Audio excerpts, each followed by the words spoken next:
I lost my marriage to my in-laws' business, but that was just the beginning. They convinced my spouse to betray me, pushed for a divorce, and then tried to drain me dry with a lawsuit. I was done playing nice. This was war. The story of how everything fell apart starts with love. Real, messy, beautiful love. I met my spouse in college, back when life felt like it had endless possibilities. We were both broke students, surviving on ramen and late-night study sessions, but there was this spark between us that made every struggle worth it. They had this quiet charm, a way of making me feel seen, and I fell hard. After graduation, we got married in a small ceremony, just us, a few friends, and their parents, who seemed thrilled to welcome me into the fold. I remember their mom hugging me tight, saying I was the daughter she'd always wanted. Back then, I believed her. Their family owned a successful business, a chain of upscale furniture stores that had been around for decades. It wasn't just a company, it was their legacy, their pride, something they talked about constantly.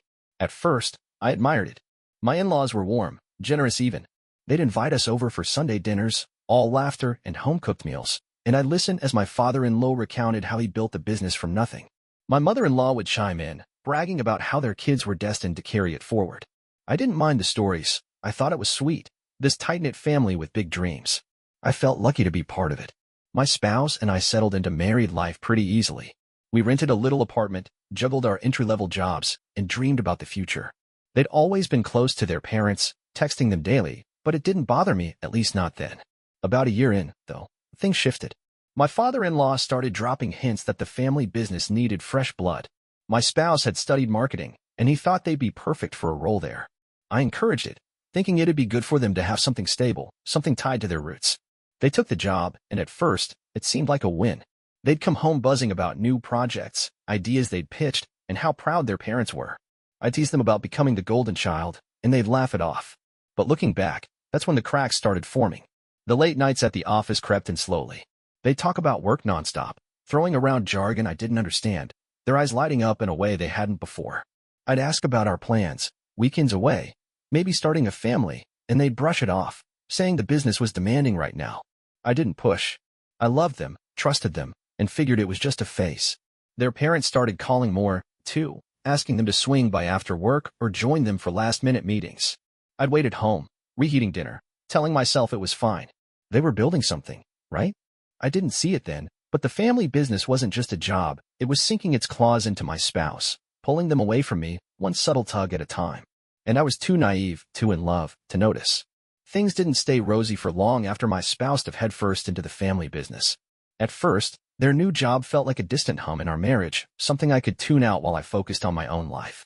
I worked in graphic design, freelancing mostly, piecing together gigs that paid the bills and kept me creative. It wasn't glamorous, but it was mine, and I loved the freedom it gave me. My in-laws, though, didn't see it that way. What started as offhand comments at those Sunday dinners turned into something sharper, more pointed. My mother-in-law would tilt her head and ask why I didn't look for something stable, something with benefits.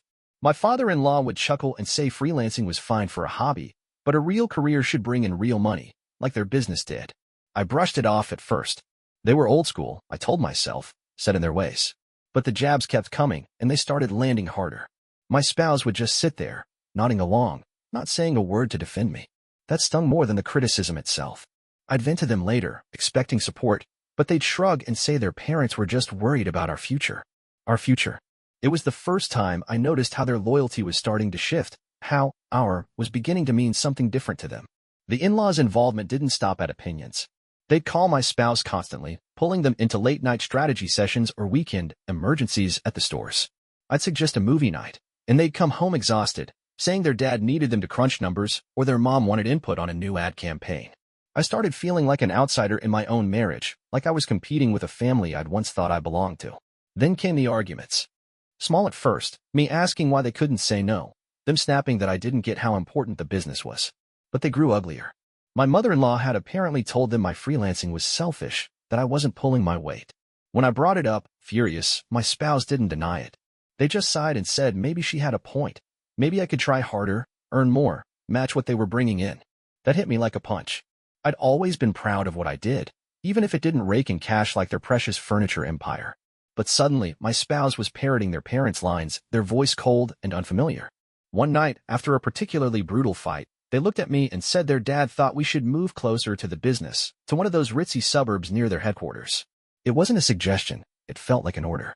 I laughed, thinking it was absurd, but they didn't crack a smile. They just stared, waiting for me to agree. That's when I realized this wasn't just their parents meddling. My spouse was choosing sides, and it wasn't mine. The marriage I'd built with them, the one I thought was ours, was slipping through my fingers, and I didn't know how to hold on. By the time we found out I was pregnant, our marriage was already a tightrope walk, wobbly, tense, and ready to snap. The growing distance between us, fueled by my spouse's obsession with the family business and their parents' constant meddling, had left me exhausted. But when I saw those two pink lines, a flicker of hope sparked. Maybe this could pull us back together, I thought. A baby, our baby, might remind my spouse of what we built, of the life we'd promised each other back in college. For a moment, it did. They cried when I told them, held me close, and whispered about how excited they were. It felt like us again, fragile but real. Pregnancy wasn't easy, though. I was sick a lot, juggling work while my body ached, and my spouse was barely around. The business was always calling, late meetings, urgent trips to suppliers, their parents' endless demands. I'd ask for help, just a night off their grind, but they'd say they couldn't let the family down. Still, I held on to that hope. When our daughter was born, everything felt worth it. She was tiny, perfect, with these big eyes that made my heart ache. My spouse seemed to soften too, cradling her like she was the only thing that mattered. I thought maybe we'd made it through the storm. Then the in-laws swooped in. They'd been nosy before, but the baby flipped a switch. My mother-in-law showed up unannounced with bags of clothes, expensive, frilly stuff I'd never pick, saying our daughter deserved the best. My father-in-law started talking about legacy again, how she'd grow up in the business, their little heiress. It wasn't sweet anymore. It was suffocating. They'd criticize how I fed her, how I dressed her, how my unstable job couldn't give her the life she needed. My spouse didn't push back, they agreed, nodding like their parents were reciting gospel. I'd argue, desperate to keep some say in my own child's life, but it was like shouting into a void. The real blow came a few months after she was born. My father-in-law sat us down one night, all serious, and offered my spouse an executive position, more money, more power, a fancy title. The catch? We had to move closer to them, into their orbit, where they could support us. I saw it for what it was, a leash. My spouse's eyes lit up, though, already sold on the idea. They turned to me, pleading, saying it was for our daughter's future, that I was being stubborn for resisting. I felt trapped, cornered by their family's money and expectations. Our daughter was barely crawling, and already they were trying to claim us. My marriage wasn't just fraying now, it was a battlefield, and I was losing ground fast. The tension in our marriage had been simmering for months, but it finally boiled over one humid summer night. Our daughter was asleep in her crib, the apartment quiet except for the hum of the AC, when my spouse dropped the bomb. They sat me down on our worn-out couch, their face tight with something I couldn't quite read. Anger, maybe, or desperation. Then it came, the ultimatum. Either we moved closer to their parents, into that glossy suburb near the family business, or our marriage was done. They didn't even sugarcoat it. Their voice was flat, like they'd already made up their mind and were just waiting for me to catch up. I was floored. Move? Uproot everything, my freelance career, my friends, the life I'd carved out despite their family's constant pressure? I'd spent years building a network of clients, people who trusted me, gigs that kept me sane while their parents chipped away at my confidence. And my friends, they were my lifeline, the ones who listened when I cried about feeling invisible in my own marriage. I wasn't some accessory to their family empire. I had roots, a life, something worth fighting for. So I said no. Firmly, calmly, even though my chest felt like it was caving in. I told them I wouldn't let their parents dictate our future, that we could figure this out without bending to their every whim. That's when the arguments exploded. My spouse didn't back down, they doubled down. They accused me of being selfish, of not caring about our daughter's stability, of rejecting their family's generosity. Generosity? I almost laughed. This wasn't a gift, it was a power grab, and they were too blind to see it. The family business became their shield, their excuse for everything. They'd rant about how hard they worked, how their parents were counting on them, how I didn't understand loyalty. Loyalty to who? I'd ask, my voice shaking. To them, or to us? They'd just glare, like I'd betrayed some sacred code. The fights got nastier. They'd bring up my income again, how it paled next to what they were pulling in now with that executive role their dad had dangled. They'd say their parents were right. I wasn't ambitious enough, wasn't thinking about our daughter's future. I'd fire back that I wasn't the one abandoning our family for a paycheck and a pat on the head. It was brutal, each word slicing deeper, until we were strangers screaming past each other. I kept hoping they'd wake up, see how their parents were pulling strings, but they were in too deep. That ultimatum wasn't just a choice, it was the line in the sand, and I refused to cross it. I didn't know it then, but it was the beginning of the end. The end came faster than I'd expected, But by then, it wasn't a surprise, just a gut punch I'd been bracing for. After weeks of relentless arguing, my spouse made good on their ultimatum. One gray morning, they packed a suitcase, scooped up our daughter, and left. I stood in the doorway, numb, watching them load her car seat into their sedan like it was some routine errand. They didn't even look back as they drove off toward their parents' world, that shiny suburb I'd refused to join. The apartment felt hollow after that, every corner echoing with the life we'd once had. I kept telling myself it wasn't permanent. They'd come to their senses, we'd figure this out. But deep down, I knew better. At first, we tried to keep things civil. Over the phone, we hashed out a co-parenting plan. They'd have our daughter most of the week since they were closer to their parents' resources, daycare, a big house, all that. I'd get weekends, driving an hour each way to pick her up and drop her off. It wasn't ideal, but I'd take any scrap of time with her. Those early visits were bittersweet. She'd toddle into my arms, babbling, and for a couple days, I could pretend we were still a family. My spouse would update me stiffly, her new words, her favorite toys, and I'd nod, clinging to the hope that this was just a rough patch. They'd moved into a guest house on their parents' property, a sleek little place that screamed money. I didn't ask how they afforded it. I didn't want to know. But the cracks in our arrangement showed fast. My spouse started leaning on their parents way more. They quit their side hustles, letting the family business swallow them whole. Their dad had bumped them up to some cushy executive gig, and their mom was always there, babysitting, buying stuff, running the show. It wasn't just support, it was dependence, and it grew like a weed. They text me excuses, can't meet halfway this time. Their car's in the shop, their parents will cover it. I'd grit my teeth and drive the full distance, every mile fueling my resentment. They stopped talking about our daughter and started saying my daughter, like I was some distant aunt, not her mom. I saw the shift in them, too. Their clothes got fancier, their attitude colder. They toss out casual mentions of their parents' generosity, new furniture, a paid-off credit card, like it was normal. I'd ask how they were managing, and they'd shrug, saying their family had their back. It hit me hard. They weren't just living near their parents, they'd handed over their whole life. Financially, emotionally, they were tangled up in that business, that legacy, and I was on the outside, fighting for scraps of what used to be mine. The co-parenting deal we'd made? It was crumbling, and I was powerless to stop it. The real knife in my back didn't come until months into the separation, when I thought I'd already hit rock bottom. I'd been clinging to the co-parenting routine, driving those long hours to see my daughter, swallowing my pride to keep some shred of peace. Then one weekend, I pulled up to their parents' guest house to pick her up, and there was this sleek black car in the driveway I didn't recognize.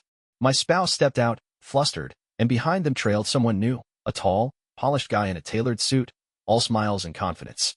They introduced him as a friend from work, but the way he lingered, the way my spouse avoided my eyes, set off every alarm in my head. My daughter ran to me, oblivious, and I left without pressing it. But the unease gnawed at me. It didn't take long to piece it together. A mutual friend, someone still in the loop, spilled the truth over coffee a week later. That guy? He was a partner in the family business, some hotshot their dad had brought in years ago. And my spouse wasn't just working with him, they were sleeping with him. My friend looked at me with pity, saying it had been going on for months, maybe longer. The worst part? Their parents knew. Not only knew, they'd pushed it. Apparently, my mother-in-law had been gushing about how perfect he was for my spouse, how he fit the family vision better than I ever did. My father-in-law had even hosted dinners to nudge them closer, all while I was still begging my spouse to save our marriage. They'd been plotting this behind my back, dismantling my life like it was nothing. I felt sick, betrayed on every level. My spouse had been drifting toward their parents' control, sure, but this was a whole new depth of cruelty. I confronted them over the phone, my voice shaking with rage. They didn't deny it, just mumbled some garbage about how they'd found happiness, and I should move on. Move on? Like I'd been the one sneaking around while we were still married, while I was fighting for our daughter, our family. The in-laws' encouragement made it worse. They'd wanted me gone, replaced with someone who'd play their game, and they'd won. Then the divorce papers landed. I found them in my mailbox, cold and official, citing irreconcilable differences. No mention of their affair, no hint of the truth, just a clean, sterile end to what we'd had. They'd lawyered up fast, probably with their parents' money, and I sat there staring at the pages, my world crumbling. The betrayal wasn't just my spouse's, it was their whole family, orchestrating this like some twisted chess move. I'd been naive, thinking love could outlast their greed, their control. Now I was alone, humiliated, and facing a fight I hadn't signed up for. But the worst was still coming. Just when I thought the betrayal couldn't cut deeper, the mail brought a fresh hell I never saw coming. It was a thick envelope, stamped with some fancy law firm's logo, and my stomach dropped the second I tore it open. Inside was a legal notice, a lawsuit, filed not just by my ex, but backed by their parents. They were suing me for child support, and not the standard kind calculated by a judge based on income. No, they wanted an obscene amount, something so far beyond reason it felt like a sick joke. The claim? I should be paying to maintain our daughter's family business standard of living a lifestyle tied to their furniture empire, complete with private preschools, luxury vacations, and a house I'd never set foot in. I sat there, papers trembling in my hands, trying to process it. Me, the freelancer scraping by, being bled dry to fund their gilded world. The numbers were staggering thousands a month, more than I'd ever made in my best year. They'd attached a breakdown, shamelessly listing expenses like extracurricular enrichment and future educational investments, as if our toddler needed a trust fund to survive. I'd been paying what I could already, stretching myself thin to keep up with the basic support we'd agreed on. And now this? It wasn't about need. It was punishment, pure and simple. My ex had gone from distant to ruthless, and their parents were the puppet masters, twisting the knife they'd already plunged into my back. I couldn't breathe, couldn't think straight. This wasn't just greed, it was war. Then came the real gut punch. A friend still connected to their circle let slip what was driving this insanity. My in-laws had dangled a carrot in front of my ex, a bigger slice of the inheritance, a juicy chunk of the business, but only if they squeezed me for every penny. They convinced my ex I was the enemy, that draining me financially would prove their loyalty and secure their place in the family legacy. Promises of wealth, of power, had turned my once loving spouse into a stranger willing to destroy me. It clicked then, the affair, the divorce, this lawsuit. It was all part of their plan to erase me and lock my daughter into their orbit forever. I stared at the legal notice, my anger boiling into something feral. They thought I'd roll over, that I'd let them bankrupt me to fund their control-freak fantasy. But they'd underestimated me. I wasn't just some disposable piece in their game, I was her mom, and I'd fight tooth and nail to protect what was mine. The shock was fading, replaced by a fire I hadn't felt in years. They wanted a battle? They'd get one. I just didn't know how ugly it'd turn. The lawsuit lit a fire under me I didn't know I had left. I wasn't going to let my in-laws and ex steamroll me into financial ruin or worse, let them use my daughter as a pawn in their twisted game. I couldn't afford some high-priced attorney like they could, but I had something better, rage and a stubborn streak a mile wide. I started digging, determined to prove this wasn't about child support, it was about control, revenge, and their obsession with keeping my ex and our daughter under their thumb. Every sleepless night, every tear-stained hour, I channeled into building a defense that had hit them where it hurt. The truth. First, I gathered evidence of their manipulation. I went through old texts, emails, anything I could find from the last few years. There were messages from my ex, early on, hinting at their parents' pressure, stuff like, "Mom thinks you're holding me back," or "Dad says we'd be better off closer to them." I'd ignored it then, but now it painted a picture of how they'd wormed into our marriage. I found bank statements too, showing how my ex's finances had dried up after the separation, right before their parents swooped in with that guest house and cushy job. It wasn't coincidence, it was a leash, and I could prove they'd engineered my ex's dependence. Next, I documented how they'd orchestrated the breakdown. I pulled up calendar entries, every time they'd called my ex away for urgent business, every fight that followed their meddling. I even had voicemails from my mother-in-law, her voice syrupy sweet as she criticized my parenting or suggested my ex deserved better. It was subtle, but the pattern was clear. They chipped away at us, planting doubts, until my ex was theirs completely. The affair with the business partner? I couldn't prove it started before the divorce, but I found social media posts, family dinners, cozy photos, dated suspiciously early. Their encouragement wasn't just gossip, it was strategy, and I was piecing it together. The goldmine came when I tracked down witnesses. My friend who'd spilled about the affair put me in touch with an old coworker of my ex's, someone who'd left the business after clashing with my father-in-law. Over coffee, they unloaded. They'd overheard my in-laws plotting to free my ex from me, talking inheritance and how I didn't fit their vision. Another friend, from those college days, remembered my mother-in-law bragging about setting my ex up with someone worthy of the family name, months before the separation. It was damning, and they agreed to testify. I wasn't just fighting with feelings anymore. I had proof, an arsenal of their own words and actions. The courtroom was looming, and I was ready to make them choke on their lies. The courtroom felt like a pressure cooker when the trial finally hit. I'd spent weeks preparing, my tiny apartment a mess of papers and coffee cups, my nerves frayed but my resolve ironclad.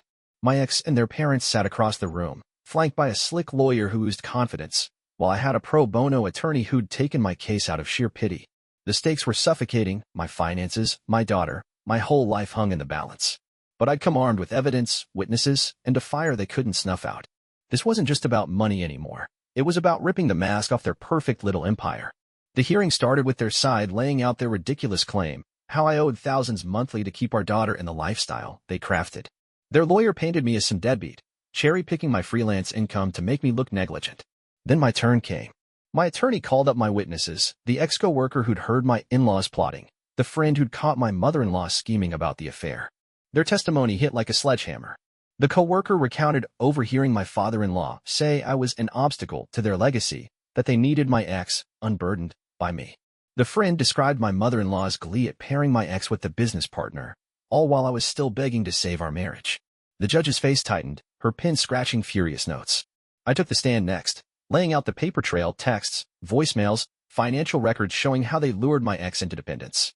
I didn't hold back, my voice cracking as I described the ultimatum, the betrayal, the way they'd turned my spouse against me. Then their lawyer slipped up. He pushed my ex to testify about why they needed so much, and they stumbled, mumbling about family expectations and what's best for the business. My attorney pounced, asking point-blank if their parents had tied the lawsuit to inheritance. My ex froze, eyes darting to their parents, and the silence said it all. The judge leaned forward, demanding an answer, and my ex finally cracked. Yes, they'd been promised more if they won. The room shifted. My in-laws' smug faces faltered as the judge ripped into them, her voice sharp. She saw it clear as day. They didn't care about my daughter's needs. They wanted control, a puppet grandchild raised in their image, and me punished for defying them. My ex looked shell-shocked, like the fog was lifting. They'd been a tool, too, caught in their parents' web. The truth was out, raw and ugly, and for the first time, I felt the tide turning. Justice wasn't guaranteed, but I'd made them bleed their lies in open court, and that was a start. The judge's gavel came down like a thunderclap, cutting through the tension that had choked the courtroom for hours. Her ruling was swift and brutal. My in-laws' obscene child support demands were tossed out, shredded by the evidence of their manipulation and greed. She didn't mince words, calling their claim a gross overreach meant to punish me, not benefit my daughter. My heart pounded as she laid out a fair arrangement instead, standard support based on our actual incomes, not their fantasy of a family business lifestyle, and a custody split that gave me more time with my girl, half the week. No more hour-long drives just for scraps. I exhaled, shaky but victorious, the weight of months lifting just enough to breathe. The in-laws didn't take it well. My father-in-law's face turned red, his jaw clenched like he could bully the judge into changing her mind, while my mother-in-law sat rigid, her eyes boring holes into me. They'd lost their grip, and it showed. My ex, though, was quieter, still, almost dazed. The judge's words had peeled back the curtain, and I could see it in their eyes, doubt, maybe even shame. They didn't fight the ruling, didn't argue. For once, their parents' script wasn't there to guide them. I didn't gloat, couldn't, not with our daughter caught in this mess, but I felt a flicker of hope that something might shift. In the weeks that followed, the change was slow but real. My ex started pulling away from their parents' orbit. They moved out of the guest house, renting a small place closer to town, not lavish, just theirs. I heard through a mutual friend that they'd scaled back at the business, taking a lower role, dodging their dad's constant calls. It wasn't a full break, but it was distance, a crack in the control that had choked us both. They'd been chewed up by the same machine they'd wielded against me, and maybe, just maybe, they were waking up to it. Co-parenting started to heal, too. Drop-offs got less tense, no more in-laws hovering, no more snide remarks. We talk about our daughter's day, her little quirks, even laugh sometimes. It wasn't the marriage I'd lost, but it was something trust, fragile and new, growing without their shadow over us. I rebuilt my life, too, leaning on my work, my friends, and the fierce love I had for her. The scars were there, anger, heartbreak, the sting of betrayal, but I'd fought for justice and won. My daughter would grow up with me, not just them, and that was enough. The in-laws' empire still loomed, but it didn't own us anymore. We were free, or at least on our way.